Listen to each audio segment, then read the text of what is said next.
গুলজার সন্ধ্যা পর্যন্ত র্যাবকে, মঈনকে, অমুককে বারবার ফোন করেছে, হেল্প হেল্প হেল্প, সাহায্য চেয়েছে, কিন্তু কেউ এগিয়ে আসেনি। এই বিডিআরের ঘটনা হাসিনা আসার 1 মাস পরেই কেন ঘটলো? হাসিনা সব কিছু জানতো। 4 জনে সেদিন ডিনারে কেন যায়নি? এটা চলে এসছে। এর আগে আমি ছিলাম, আমি গিয়েছি, হাসিনা ছিল, হাসিনাও গিয়েছে। এইবার কেন হাসিনা গেল না? তার পরের দিন কেন ঘটনা ঘটলো? হাসিনা এবং মঈনুদ্দিন এটা জানতো এবং তারা এর জন্য দায়ী, এটা মানা যায় না। কাজেই হাসিনাকে একদিন জবাব দিতেই হবে এটার জন্য।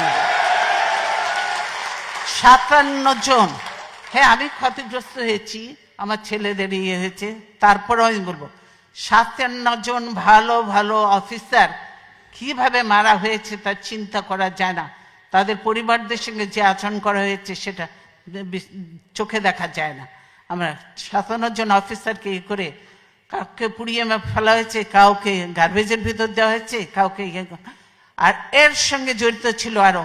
আপনারা জানেন যে একজন ছিল, সে র্যাবে আমরা নিয়েছিলাম, লোকটা খুব ভালো ছিল, শায়েক আব্দুর রহমান ছিলেন, গুলজার আপনারা জানেন।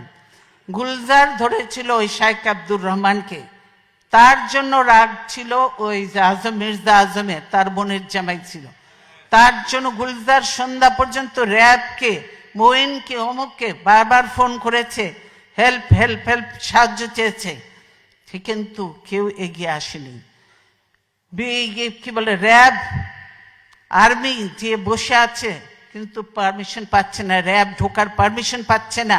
পিলখানায় যদি তারা ঢুকতে পারতো, আমি মনে করি এরকম নয়, 2-1 জন মরতে পারতো, তো সব অফিসারকে আমরা বাঁচাতে পারতাম। দেশের এটা ছিল অ্যাসেট, আজকে দেশকে ধ্বংস করে দেওয়া হচ্ছে, আর্মিকে শেষ করে দেওয়া হয়েছে। এর জন্য অবশ্যই তারপরে তদন্ত কমিটি করে তদন্ত থেকেও বাদ দেওয়া হয়েছে।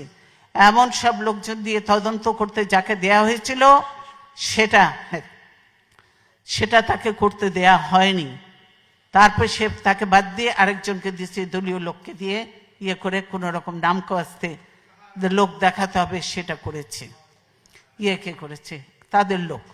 এইটা বুঝতে পারছেন। কাজে বিডিআর ঘটনার সঙ্গে হাসিনা এবং মঈনুদ্দিন সরাসরি জড়িত।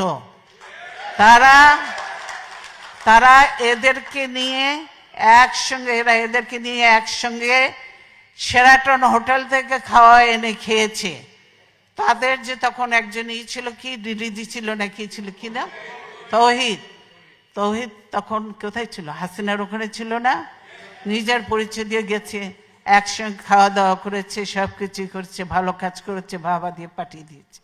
এই হলো অবস্থা।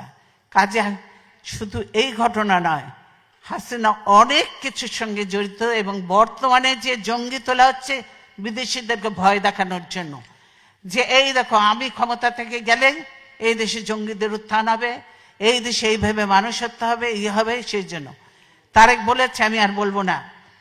তাই আমরা বলতে চাই, আল্লাহ আছেন, আল্লাহ অবশ্যই দেখছেন, আল্লাহ বিচার করবেন। এবং আপনাদের বলবো যে আপনারা সকলে বুদ্ধিমান, বিবেকবান, শিক্ষিত এবং এমন এক দেশে আছেন যে দেশে গণতন্ত্র, মানবাধিকার সব কিছু আছে এবং এদের কতগুলো সিস্টেম যে এত ভালো লেগেছে আমার কাছে। আমি মনে করি যে এগুলো আমাদের দেশেও চালু করা উচিত এবং সুযোগ হলে ইনশাল্লাহ আমরা করব সেগুলো।